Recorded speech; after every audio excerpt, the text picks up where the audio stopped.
सर्वम शिवमयम शिवानंता शिवकृपानंता। 2 অগস্ট 2026 একটা অত্যন্ত গুরুত্বপূর্ণ দিন with regard to celestial events। এই 2 অগস্ট ধনিষ্ঠা নক্ষত্রে রাহুর সঞ্চার হচ্ছে এবং এই একই দিনে মঙ্গলের সঞ্চার হচ্ছে বৃষ থেকে মিথুন রাশিতে। এবার মঙ্গলের যে বৃষ থেকে মিথুন রাশিতে সঞ্চার হবে, সঞ্চার হলে মঙ্গলের উপর রাহুর দৃষ্টি থাকবে। ইংরেজিতে একটা প্রবাদ বাক্য আছে, from the frying pan into the fire. তো যতদিন মঙ্গল বৃষ রাশিতে অবস্থান করেছিল, মঙ্গলের উপর শনির দৃষ্টি ছিল। এবার বৃষ থেকে বেরিয়ে মিথুনে প্রবেশ করাতে মঙ্গলের উপর রাহুর দৃষ্টি। যে রাহু মঙ্গলের নক্ষত্রে অবস্থান করে একটা খুব সাটল লেভেলে, একটা খুব সূক্ষ্ম স্তরে অঙ্গারক যোগ সৃষ্টি করে আছে। আমি আপনাদের বহুদিন ধরেই বলেছি যে 2026 সংখ্যাতত্ত্বর হিসেবে রবির বছর অবশ্যই, কিন্তু পুরো বছর মঙ্গলের যে ট্রানজিট আছে সেটা খুব ক্রিটিক্যাল, গুরুত্বপূর্ণ। গত বছর 2025 মঙ্গলের বছর ছিল, কিন্তু মঙ্গলের প্রভাব 2026-এ কিন্তু কমছে না এবং ভারতবর্ষের মঙ্গলের দশা শুরু হয়ে গেছে সেপ্টেম্বর 2025 থেকে। সুতরাং আমাদের ভারতবাসীদের উপর মঙ্গলের প্রভাব কিন্তু যথেষ্ট বলবান। এবার এই যে মঙ্গলের অবস্থান, এই অবস্থানে মঙ্গলের উপর রাহুর তো একটা প্রেশার, চাপ সৃষ্টি হচ্ছেই। আরেকটা গ্রহ এর মধ্যে একটা কোল্যাটারাল ড্যামেজের মতো হয়ে যাচ্ছে, সেটা হচ্ছে শুক্র, ভিনাস। ভিনাস প্রবেশ করে যাচ্ছে 1 অগস্ট কন্যা রাশিতে। কন্যা রাশিতে প্রবেশ করলে শুক্র নিচস্থ হচ্ছে এবং বক্রী শনির বিপরীতে থাকছে, সমসপ্তমে। তো বক্রী শনি দৃষ্ট ভিনাস অবশ্যই খুব একটা ডিলাইটফুল ভিনাস নয়, এবং সেই শুক্রের উপর মঙ্গলের দৃষ্টি থাকছে, চতুর্থ দৃষ্টি। যতদিন শুক্র সিংহ রাশিতে ছিল, বৃষ থেকে মঙ্গলের চতুর্থ দৃষ্টি ছিল। তা একটা কীরকম যেন শুক্রকে মার্স ইজ পারসুইং ভিনাস। তো এই শুক্রের প্রভাবটাও কিন্তু যথেষ্ট চাপের। সেটা অবশ্যই তুলা এবং বৃষ রাশি লগ্নের মানুষরা বিশেষ করে অনুভব করবেন। তো এই রাহুর অ্যাসপেক্টটা আর মঙ্গলের নক্ষত্রে অবস্থিত রাহুর অ্যাসপেক্টটা হচ্ছে বিগ ম্যাটার অফ কনসার্ন।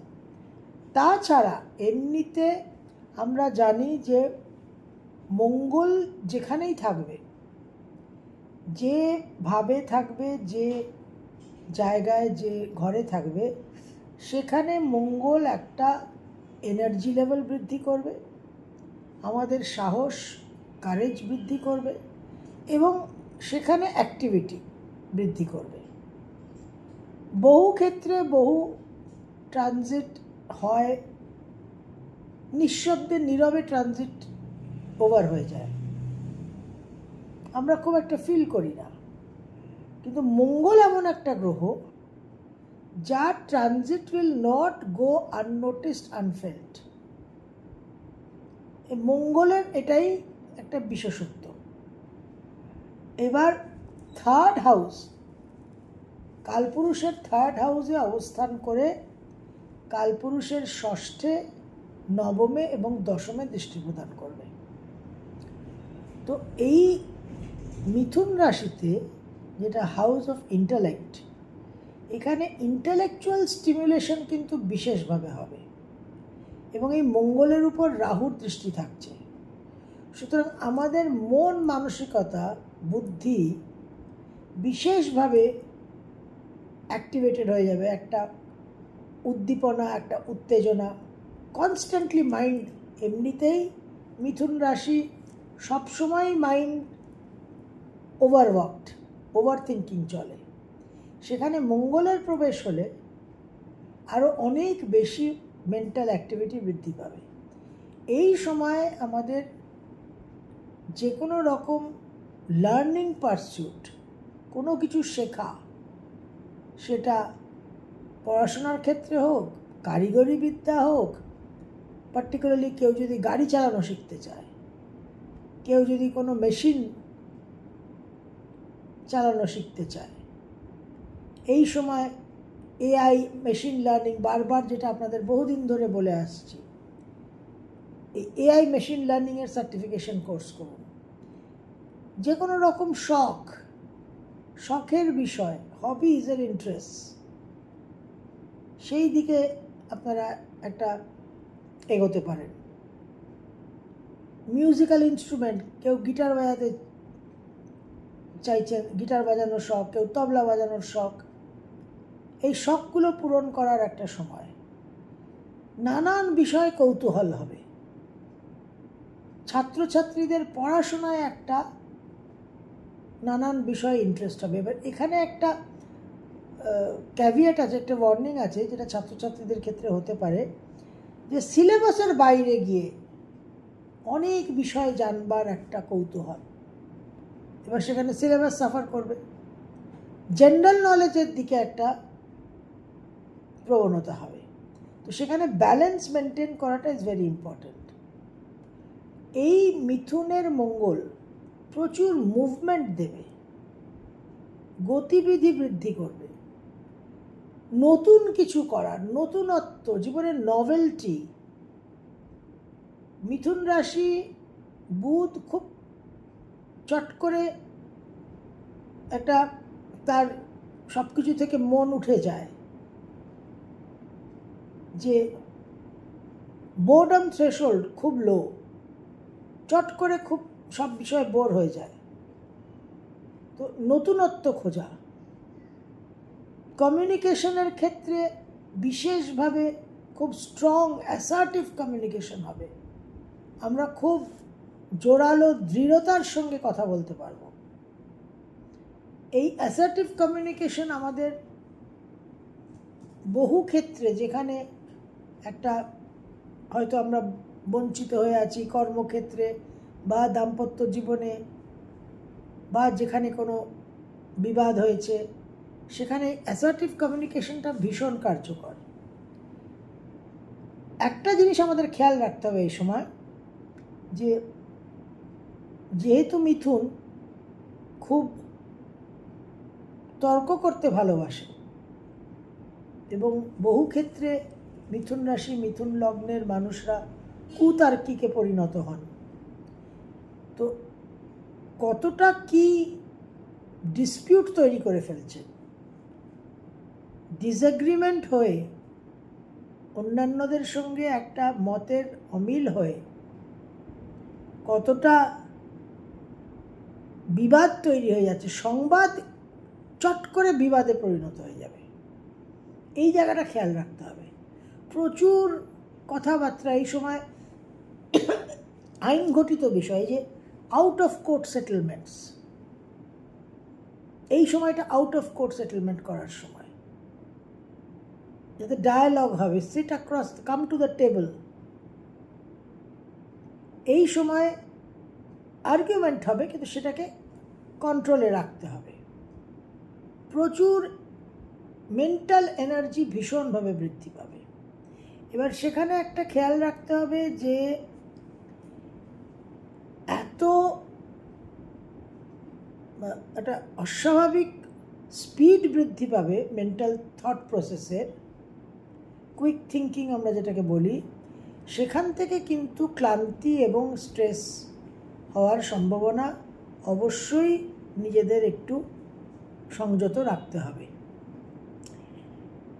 এই মঙ্গলের যে অবস্থান, এই সময় যারা লেখালেখির কাজ করেন, রাইটিং, কন্টেন্ট রাইটিং, যারা মার্কেটিংয়ে আছেন, যারা মিডিয়াতে আছেন, যারা পাবলিক রিলেশনসে আছেন, তাদের জন্য অত্যন্ত শুভ সময়। যারা ট্রেনিং ফিল্ডে আছেন, যারা পাবলিক রিলেশনস অ্যান্ড কমিউনিকেশনে আছেন, তাদের জন্য অত্যন্ত শুভ। যে কোনো রকম বিজনেস নেগোসিয়েশন, এই সময় নেগোসিয়েশনের সময় আপনার যত বিপক্ষ প্রতিপক্ষ আছে, অপোজিশন আছে, যাদের সঙ্গে একটা স্টেলমেট হয়ে আছে, কিছু মুভমেন্ট হচ্ছে না, এই সময়ে কাম টু দ্য টেবল, আলোচনা করুন, ডিসকাশন করুন, নেগোসিয়েশন করুন। করলে কিন্তু একটা আইস ব্রেকিং, যেটাকে বলে ব্রেকিং দ্য আইস, সেই পরিস্থিতি কিন্তু হবে। কিন্তু মার্স বিং মার্স, মঙ্গল যেহেতু মঙ্গল, এবং সেই মঙ্গলের উপর অঙ্গারক যোগের রাহুর দৃষ্টি থাকছে, সুতরাং এই মঙ্গল কিন্তু রেগুলার বেসিসে will fly of the handle, আপনার কন্ট্রোলে থাকবে না। এবং স্পিচ কমিউনিকেশন নিয়ে বি ভেরি কেয়ারফুল, যে কী বলছেন, কথাবার্তা। একটা কথাই আছে, ওয়ার্ডস লাইক টুথপেস্ট টিউব। যে টুথপেস্ট টিউব থেকে টুথপেস্ট একবার বেরিয়ে গেলে আর সেই টুথপেস্ট কিন্তু টিউবের ভিতর ঢোকানো যাবে না। তো এই সময় কমিউনিকেশন, বাক সংযম, কারণ ভীষণ স্পিড বাড়বে। তো মঙ্গল কমিউনিকেশনের ঘরে ঢুকছে, অনেক বেশি কথাবার্তা। স্টুডেন্টরা যারা টকেটিভ, তাদের কমপ্লেন আসবে, পেরেন্টস কল আসবে যে আপনার সন্তান এত কথা বলছে ক্লাসে।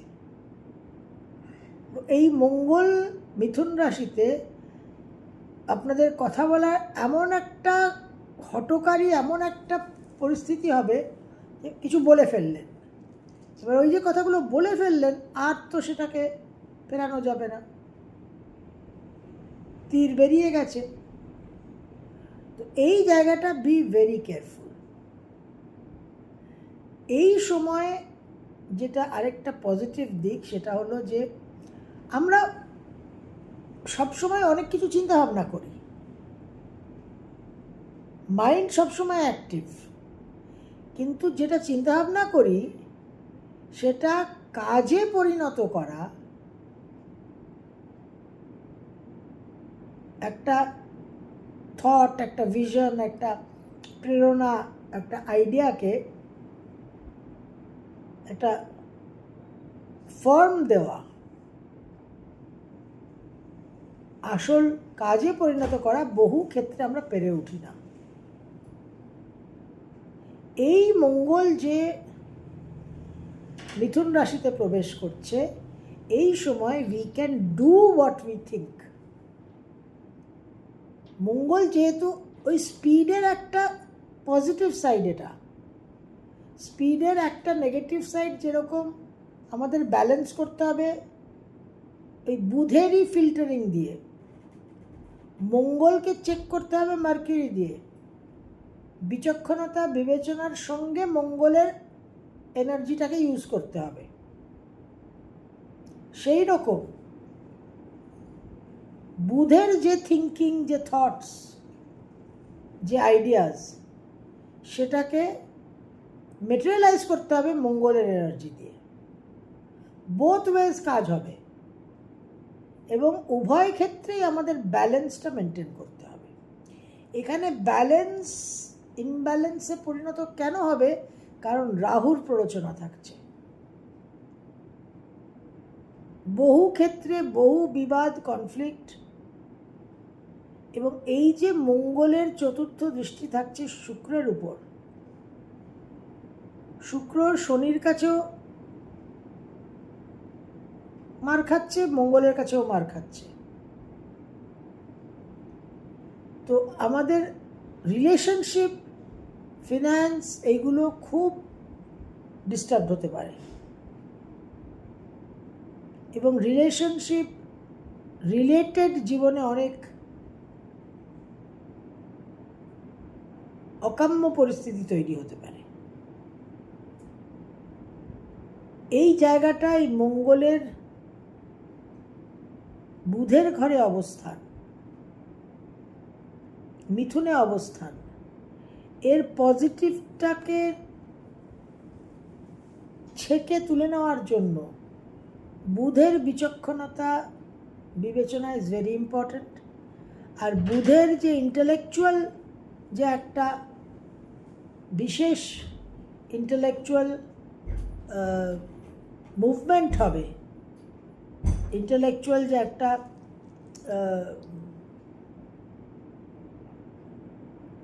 অ্যাক্টিভিটি বৃদ্ধি পাবে, সেই থিঙ্কিংটা যাতে থিঙ্কিং লেভেলেই না থেকে যায়, তার জন্য মঙ্গল যে স্পিডটা দেবে, যে প্রেরণাটা দেবে, যে এনার্জি, যে অ্যাসারশনটা দেবে, সেটাও যেন বাড়াবাড়ি হয়ে কোনো ভুল থট প্রসেসকে মঙ্গল প্রেরণা না প্রদান করে। সো বোথ ওয়েজ কিন্তু কাজ হবে। You have to be very careful, কারণ রাহুর দৃষ্টি আছে এই মঙ্গলের উপর। এবং পরাক্রমের ঘর, পুরুষাকারের ঘর, মার্স এখানে ভীষণভাবে অ্যাক্টিভ। তো এই ব্যালেন্সিং বিষয়টা কিন্তু ভেরি ভেরি ইম্পর্ট্যান্ট। এই মঙ্গলের দৃষ্টি থাকছে কালপুরুষের 6th হাউসে, সুতরাং শত্রু দমন হওয়ার সম্ভাবনা প্রবল। নবমে দৃষ্টি থাকছে, ধর্ম নিয়ে কিছু ধর্মীয় কোনো ব্যাপারে কোনো বিশেষ একটা বিবাদ, একটা বিশেষ কোনো হাঙ্গামা তৈরি হতে পারে এই সময়। এবং অষ্টম দৃষ্টি থাকছে দশমে, সুতরাং career path, career goals, career aspirations নিয়ে আকস্মিক কোনো চিন্তাভাবনা, হঠাৎ কোনো সিদ্ধান্ত কিন্তু নেবেন না, ওটা একটু ধীরে সুস্থে নিতে হবে। আর রিলেশনশিপ, সম্পর্ক, হাজব্যান্ড ওয়াইফের, বিশেষ করে কনজুগাল রিলেশনশিপ, এই জায়গায় কিন্তু ধৈর্যের সঙ্গে, বিবেচনার সঙ্গে, বিচক্ষণতার সঙ্গে সিদ্ধান্ত নিতে হবে। সর্বম শুভময়ম, শুভনন্তা, শিবকৃপা।